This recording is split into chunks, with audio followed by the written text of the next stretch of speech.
नमस्कार साथियों, आपके YouTube चैनल स्टेनो ज्ञान पॉइंट में आपका बहुत बहुत स्वागत है। दोस्तों, आपके लिए लेकर आए 85 शब्द प्रति मिनट के डिक्टेशन, जो एडिटोरियल डिक्टेशन है, जिसकी PDF और आउटलाइंस आपको वीडियो के डिस्क्रिप्शन में मिल जाएंगी।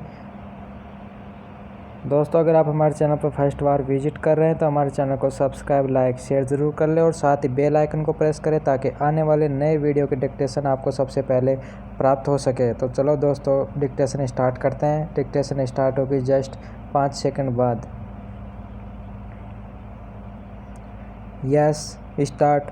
हम लोग कामकाजी वर्ग को अक्सर उनकी कमीज के कॉलर के रंग के हिसाब से वर्गीकृत करते हैं, जैसे सफ़ेद कॉलर और नीला कॉलर विराम।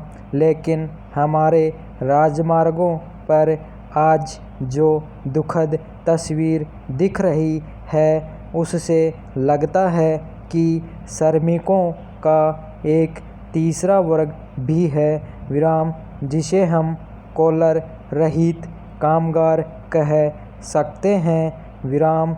ये वे लोग हैं जो हमारी दैनिक जिंदगी को सुरक्षित और आसान बनाते हैं विराम।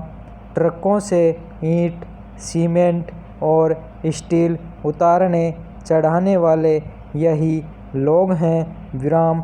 निर्माण स्थलों पर काम करने वाले, हमारे कपड़ों पर इस्त्री करने वाले, हमारी बगिया के रखवाले, रिक्शा वाले, हमारे बाल काटने वाले, हलवाई की दुकान पर समोसे और जलेबी बनाने वाले यही लोग हैं विराम।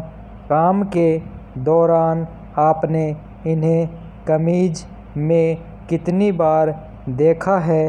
कमीज से इनका काम बाधित होता है, इसलिए वे काम करते समय कमीज उतार देते हैं विराम। वे बनियान या टी-शर्ट में काम करते हैं विराम, लेकिन इससे उनका काम कम महत्वपूर्ण नहीं हो जाता विराम। उनके बिना हमारा काम नहीं चलता है विराम। हम सबको प्रेस वाले, माली, रद्दी वालों और कचरा उठाने वालों तक की कमी महसूस होती है विराम। यह तीसरा वर्ग जो अब तक नज़र नहीं आता था, बाकी दोनों कॉलर वाले वर्गों से अधिक बड़ा है विराम। हम इन्हें अब तक इसलिए नोटिस नहीं कर पाए क्योंकि वे हमारी ज़िंदगी में इतने घुले हुए थे कि हम उन्हें बहुत ही हल्के में ले रहे थे, क्योंकि वे चुप थे विराम। वे अब बोल रहे हैं और अपनी मौजूदगी का एहसास करा रहे हैं विराम। पैरा, इनमें अनेक लोग अपने बच्चों को लेकर जा रहे हैं। आगरा के बाहर एक बच्चा तो एक सूटकेस पर लटका था विराम। कुछ लोग बुजुर्ग माँ बाप को अपने कंधों पर उठाए चले जा रहे हैं विराम। कुछ महिलाओं ने रास्ते में ही संतान को जन्म दे दिया और कुछ सफ़र में ही मर गए विराम। किसी को ट्रक या ट्रेन ने रौंदा तो कोई बीमारी से मरा विराम। अच्छी बात यह है कि अब हम सभी इस वर्ग की मदद करना चाहते हैं विराम। बुरी यह है कि हम अब तक मामले को ढंग से समझ नहीं पा रहे विराम, इसलिए हमारे उपाय भी गलत हैं विराम। खाने के पैकेट, पुराने कपड़े देना, उनके लिए दुखी होना, सोशल मीडिया पर अपना दुख प्रकट करना पाखंड ही तो है विराम।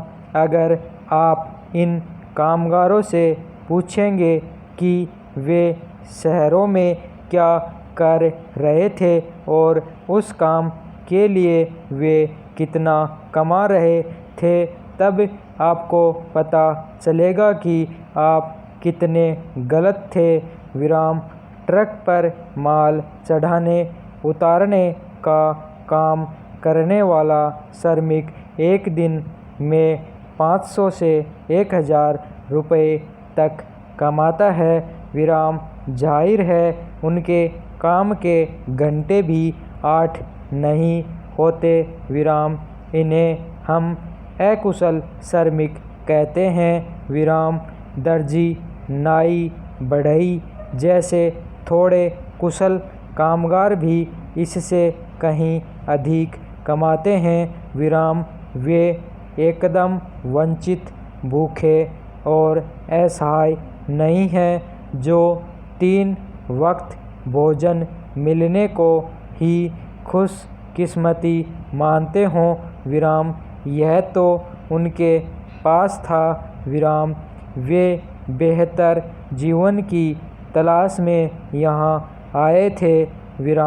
पेरा गाँवों से नगरों व नगरों से महानगरों की ओर पलायन काफ़ी हद तक वैसा ही है जैसे किसी इंजीनियर को H-1B वीज़ा और ग्रीन कार्ड की चाहत होती है।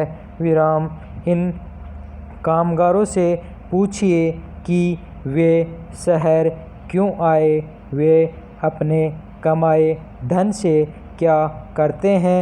आपको जो उत्तर मिलेंगे वे काफ़ी हद तक ऐसे हो सकते हैं।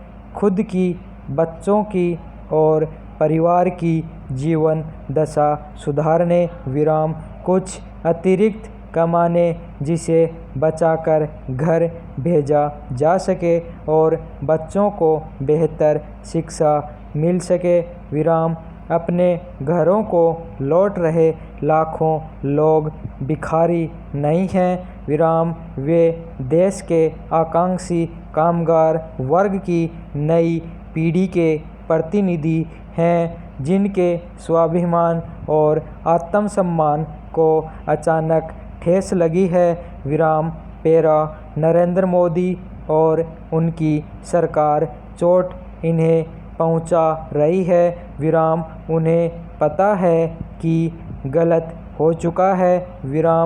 देश के हर इलाके से ऐसी तस्वीरें और आवाज़ें आ रही हैं, खासकर हिंदी प्रदेशों से जहां उनके सर्वाधिक मतदाता हैं।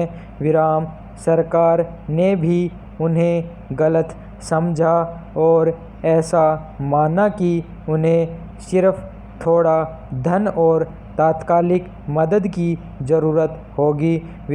सरकार यह समझ नहीं पाई कि अचानक लॉकडाउन से इनकी ज़िंदगी पूरी तरह बाधित हो जाएगी। हमने इसे कितना गलत समझा।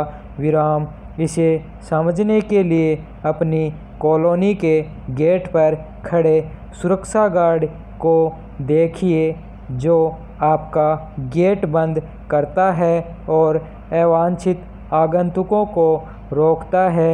वे क्यों अपने घरों को नहीं लौट रहे? क्या वे अपने परिवार को लेकर चिंतित नहीं हैं? क्या उन्हें वायरस का खौफ नहीं है?